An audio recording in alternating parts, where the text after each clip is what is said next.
বন্ধুরা, ভূতের গল্প দেখতে আমাদের এই চ্যানেলটিকে সাবস্ক্রাইব করুন আর সাথে বেল আইকনটি বাজিয়ে দিন। খুব ভালো নম্বর নিয়ে ইংরেজিতে এমএ কমপ্লিট করেছে ইন্দ্রাশিস। বহু চাকরি পরীক্ষা দেওয়ার পরও বেকারত্বের ভার নিয়ে ম্লান মুখে বসে আছে সোফাতে। চাকরির পরীক্ষাগুলো যে তার খারাপ হয়েছে তা নয়, আসলে টাকা ছাড়া আজকাল চাকরিও জোটে না। তাহলে কি লাভ এত পড়াশোনা করে, এই কথা সে ভাবতে থাকে। টাকা যে সে দিতে পারবে না তা নয়, তার বাবার টাকার অভাব নেই, কিন্তু সে ঘুষ দিয়ে চাকরি করতে চায় না।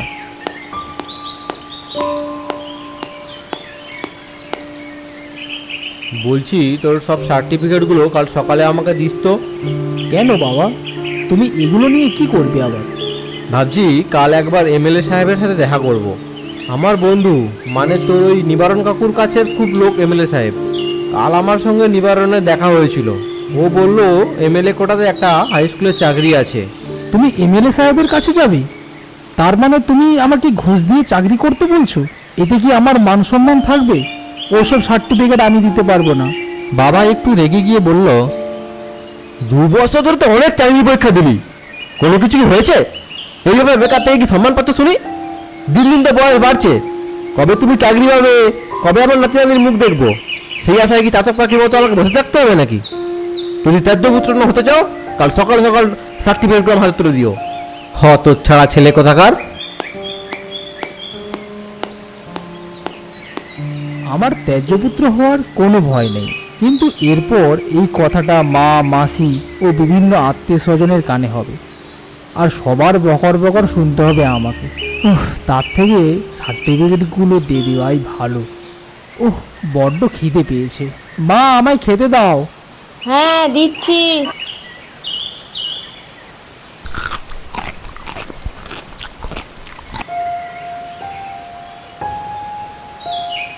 পরদিন সকালে ইন্দ্রাশিস তার সমস্ত সার্টিফিকেটগুলো বাবার হাতে তুলে দেয়।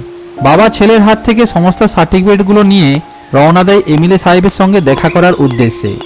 কিছুদিন পর ইন্দ্রাশিস সোফাতে বসে সকালের নিউজ দেখছিল। এমন সময় বাইরে থেকে পিয়নের ডাক এলো, চিঠি চিঠি চিঠি আছে। কার চিঠি, কিসের চিঠি, এই কথা সে ভাবছিল।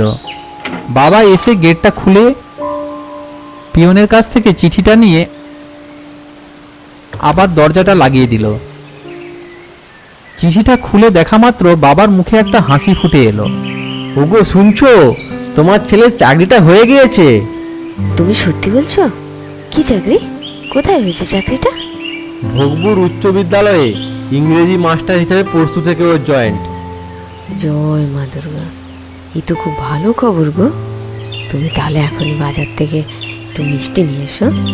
আমার ছেলে চাকরি হয়ে গিয়েছে, আমার ছেলে চাকরি হয়ে গেছে।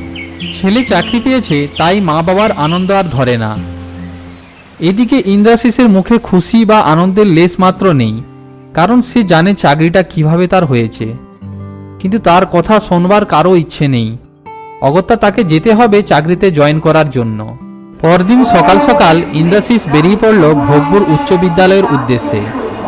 নতুন জায়গা, তাই আগে থেকে থাকবার জন্য একটা ভালো রুম তাকে দেখে নিতে হবে। ভোগপুর স্টেশন থেকে 5 মিনিট পায়ে হাঁটলে স্কুলটা পড়বে।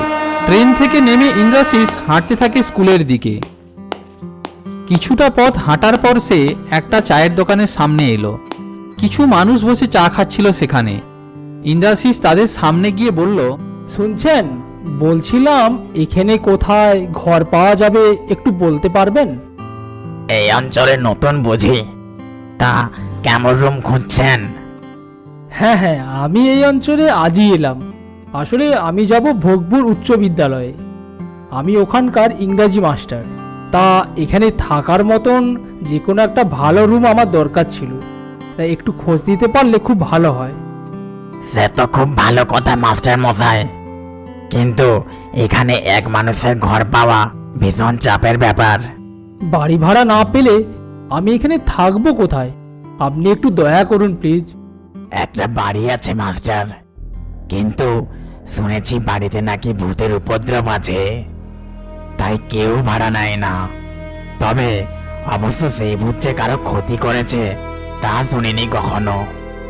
দোহাই আপনার, আমাকে দয়া করে ওই বাড়ির অ্যাড্রেসটা দিন। সে আমি দিয়ে দেব, কিন্তু আপনি মাস্টার মানুষ, তার উপরে এই অঞ্চলে নতুন এসেছেন। ওই ভূত যদি আপনার কোনো ক্ষতি করে? আমার ভূতের টোটকা করা আছে, ভূত আমার কিছু ক্ষতি করতে পারবে না। আপনি আমাকে নিশ্চিন্তে অ্যাড্রেসটা দিতে পারেন। লোকটার কাছ থেকে বাড়ির অ্যাড্রেসটা জেনে ইন্দ্রাশিস রওনা দিল সেই বাড়ির উদ্দেশ্যে। ভাড়া বাড়ির কাছে এসে এটাই মনে হচ্ছে সেই বাড়িটা। যাই, বাড়ির ভেতরে যাই, দেখি কেউ আছে কিনা। বাড়িটার দিকে ইন্দ্রাশিস একবার তাকাতেই সে হঠাৎ যেন চমকে উঠল। সে দেখল বাড়ির দোতলার একটা রুমের জানালা দিয়ে কে যেন তার দিকে তাকিয়ে আছে। পর মুহূর্তেই লোকটা যেন হঠাৎ উধাও হয়ে গেল। এমন সময় একটা লোক মুখের সামনে এসে বলল, কি চাই এখানে? না মানে এই বাড়ি কি ভাড়ায় দেওয়া হয়? হ্যাঁ, দেওয়া হয়। দোতলায় একটা রুম খালি আছে, বাকিগুলো সব ভাড়াটে থাকে। কিন্তু কাউকে তো দেখছি না। এখান থেকে কিছু দূরে একটা ইনস্টিটিউট আছে, ওখানকার ছাত্ররা এখানে থাকে। ইনস্টিটিউট 2 মাস ছুটি আছে, তাই সবাই বাড়ি গিয়েছে। আপনার এখানে থাকতে কোনো অসুবিধা হবে না তো? আমার চাকর দয়ারাম আপনাকে দুবেলা খাবার দিয়ে যাবে। ইন্দ্রাশিস মনে মনে ভাবল সে এখানে 2 মাস একা থাকবে, কিন্তু তাছাড়া তো তার কোনো উপায় নেই। তাই সে বলল, হ্যাঁ ঠিক আছে, আমার কোনো অসুবিধে নেই, কিন্তু ভাড়াটা কত দিতে হবে সেটা তো বললেন না। মাসে 2000 টাকা তাকে দিতে হবে বলে বলল বাড়িওয়ালা। ইন্দ্রাশিসের কোনো আপত্তি থাকলো না। বাড়িওয়ালা তার চাকর দয়ারামকে ডেকে ইন্দ্রাশিসকে তার রুমটা দেখিয়ে দিতে বলল। দয়ারাম ইন্দ্রাশিসকে তার রুমটা দেখিয়ে চলে গেল। ও, এমন সময় আবার কে ফোন করলো? ও, বাবা ফোন করেছে। কি রে, ওখানে ঠিকমতো পৌঁছলি? বাড়ি ভাড়া মিলেছে? হ্যাঁ, ঠিকঠাক পৌঁছে গিয়েছি, কোনো অসুবিধে হয়নি। থাকবার মতো একটা রুম পেয়েছি, তোমরা চিন্তা করো না, সব ঠিক আছে। সাবধানে থাকিস বাবা, অসুবিধা হলে ফোন করিস। আচ্ছা ঠিক আছে, তোমরা ভালো থেকো। বাবার সাথে কথা বলে ইন্দ্রাশিস একটু রেস্ট নেওয়ার জন্য বেডে উঠে বসল। একটু রেস্ট নিয়ে নেই, কাল স্কুলে গিয়ে যা হওয়ার হবে এখন। পরদিন সকালে ইন্দ্রাশিস রওনা দিল স্কুলের উদ্দেশ্যে। এইভাবে ইন্দ্রাশিস প্রতিদিন স্কুলে রওনা দেয় এবং বিকেলে রুমে ফিরে আসে। চাকর দয়ারাম সময় মতো তাকে খাবার দিয়ে যায়। দেখতে দেখতে প্রায় 1 মাস কেটে যায়। কোনো রকম কোনো তার অসুবিধা হয়নি। ভৌতিক কিছু কারণ ঘটেছে বলে তার একবারও অনুভূতি হয়নি। বেশ দিব্যি কাটছিল তার দিনগুলো। মাঝে মাঝে বাড়িওয়ালা এসে তার খোঁজ নিয়ে যায়। সমস্যাটা তৈরি হলো হঠাৎ একদিন সকালে ইন্দ্রাশিস স্কুলে যাওয়ার জন্য প্রস্তুতি নিচ্ছিল। এমন সময় সংবাদ শোনা গেল ঘুষ দিয়ে যারা চাকরি করেছে তাদের চাকরি আর থাকবে না, এমনটা বলল হাইকোর্ট। শোনা মাত্র তার মাথায় ঘুরপাক খেতে লাগলো। সে সঙ্গে সঙ্গে তার বাবাকে ফোন করে। হ্যালো বাবা, শুনতে পাচ্ছ? হ্যাঁ হ্যাঁ, শুনতে পাচ্ছি, বল। টিভিতে আজ সংবাদটা দেখলে? আমি এই কারণে তোমার কথায় রাজি হচ্ছিলাম না। আমি জানি সত্য কখনো গোপন থাকে না। এবার তো আমার মান সম্মান নিয়ে টানাটানি হবে। তুই এত চিন্তা করিস না, সব ঠিক হয়ে যাবে। মন খারাপ করিস না, আমি একবার এমএলএ সাহেবের কাছে যাব আজ। ও কিছু হবে না, তোমাদের জন্য আজ আমার এমন অবস্থা হতে চলেছে।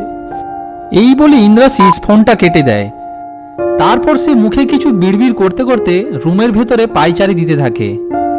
ফোনটা মাঝে মধ্যে বেজে ওঠে, কিন্তু তার সেদিকে কোনো গুরুত্ব থাকে না। আমি এখন কি করব? আমার মান সম্মান সব জলাঞ্জলি যাবে। সবাই আমার দিকে আঙুল তুলে কথা বলবে।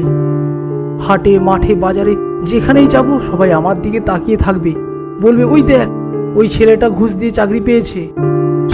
এই কথা ভাবতে ভাবতে দিন ঘনিয়ে সন্ধে নেমে এলো। টেবিলে খাবার পড়ে রয়েছে, কিন্তু তার মুখ দিয়ে খাবারের একটা দানাও গেল না তার পেটে। একটা কালো অন্ধকার যেন ঘনিয়ে এসেছে তার চারপাশে। সে ঠিক করলো সে আর নিজের জীবন রাখবে না। তাই সে চলে গেল বাড়ির ছাদে। সেখান থেকে সে ঝাঁপ দিয়ে নিজেকে শেষ করে দেবে। এত স্ট্রেস আমি আর নিতে পারছি না। আমার মান সম্মান সব শেষ হয়ে গেল। বাবা মা, তোমরা আমায় ক্ষমা করো। এই বলে সে এক লাফ দিল ছাদ থেকে।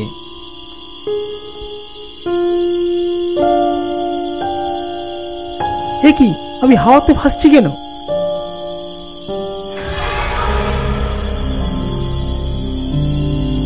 আমি তোমাকে ভাসিয়ে রেখেছি। ভূত ভূত, কে আছো বাঁচাও, কে আছো বাঁচাও। এখানে কেউ নেই যে তোমার কথা শুনতে পাবে। তুমি তো মরতে গিয়েছিলে, তাহলে আবার প্রাণে ভয় কেন? কে কে কে কে আপনি? আমি গৌরব। একসময় আমি এই রুমটাতে থাকতাম। এখানে একটা ইনস্টিটিউট রয়েছে, আমি সরকারি পরীক্ষার প্রস্তুতি নিচ্ছিলাম।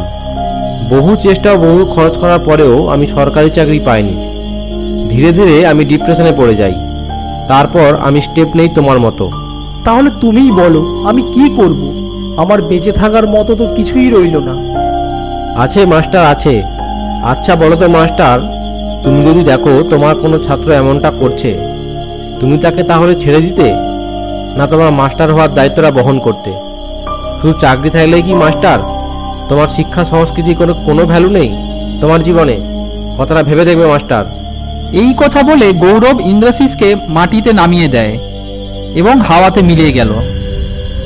গৌরব তো ঠিকই বলেছিল। আমার তো চাকরি, টাকা পয়সা নিয়ে কোনোদিন মাথা ব্যথা ছিল না। তাহলে আজ আমি কি করতে যাচ্ছিলাম? আমি আমার শিক্ষা দিয়ে যে কোনো ছাত্রকে শিক্ষা দিতে পারি। তার জন্য কি সত্যিই চাকরি দরকার? এতে আপনাদের কি মত? ইন্দ্রাশিস নিজের কাছেই যেন নিজের লজ্জিত হয়ে গেল। সে তার ঠোঁটের কোনায় একটা মৃদু হাসি দিয়ে পরদিন সকালে বাড়ির উদ্দেশ্যে রওনা দিল।